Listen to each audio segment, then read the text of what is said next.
Update na po tayo sa binabantayang low pressure area sa loob ng Philippine Area of Responsibility at sa hanging habagat. Makakaparin po natin si Pag-asa Weather Specialist Benison Estareja. Magandang tanghali po at welcome sa Balitang Hali. Magandang umaga po, Ms. Connie. Yes, nasa na ho ang binabantayan na LPA sa loob ng Philippine Area of Responsibility? Sa ngayon po, nasa may karagatan pa rin po ito, no? Sa may Philippine Sea at nasa layong 510 kilometers silangan po ng Baler Aurora as of 8 in the morning. We're expecting na posible itong tumawid po sa may northern and central Luzon. Pagsapit po mamayang gabi hanggang bukas ng gabi. And then pagsapit po ng Friday evening or Saturday early morning ay nasa may West Philippine Sea na po ito at maaaring lumabas ng ating part pagsapit po ng Saturday evening or pagsapit po ng Sunday morning. Malaki ho ba ang tsansa na ito'y maging isang bagyo?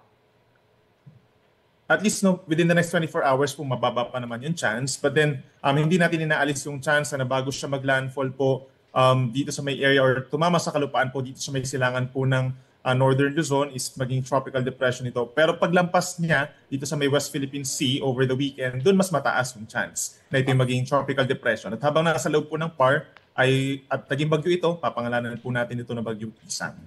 Okay, pero saan-saan po yung sinasabing maaari maapektuhang mga lugar, no? Habang nasa loob pa siya ng Philippine Area of Responsibility? For today po, expected natin na matataas yung chance ng pag-ulan dito sa may Cagayan Valley, malaking bahagi ng Central and Southern Luzon, including Metro Manila. May effect na rin po yung Southwest Monsoon or hanging habagat dito sa may Kapikulan, sa may Mimaropa, most parts of Visayas, and then the western portion of Mindanao. And then bukas, ito yung time kung saan maaaring tumatawid na nga po dito sa may northern portion of Luzon ang low pressure area. Malaking bahagi pa rin ng Luzon na magkakaroon ng mga pag-ulan at aasahan yung pinakamalalakas pa rin dito po sa may kanlurang parte, itong Zambales, Bataan, Mimaropa, portions of Calabarzon. Okay, at magtutuloy-tuloy ho ba itong inaasahan nating maulan na panahon sa maghapon?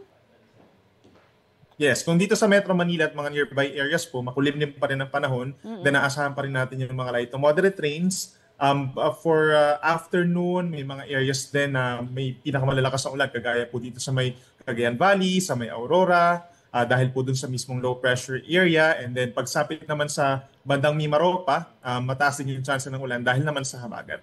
At kaugnay po sa hanging habagat naman, maaari ho ba nating maramdaman din yung pag-uulan sa araw na ito dahil pa rin ho doon sa hanging habagat?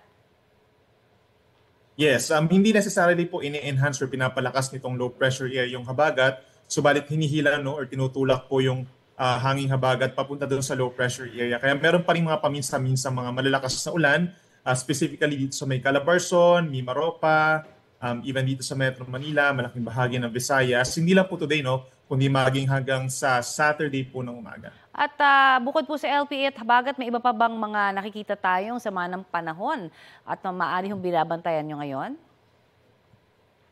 Bukod dun sa low pressure area, meron tayong namamataan na cloud clusters dito po sa may silangan ng Mindanao at possible na ito po ay dahil lamang sa convergence. Wala naman tayong nakikitang senyales pa na magiging bagyo po ito. Okay, marami pong salamat sa inyong panahon na ibinigay sa amin dito sa Balitang Hali. Pag-asa Weather Specialist Benison Estareja po yan.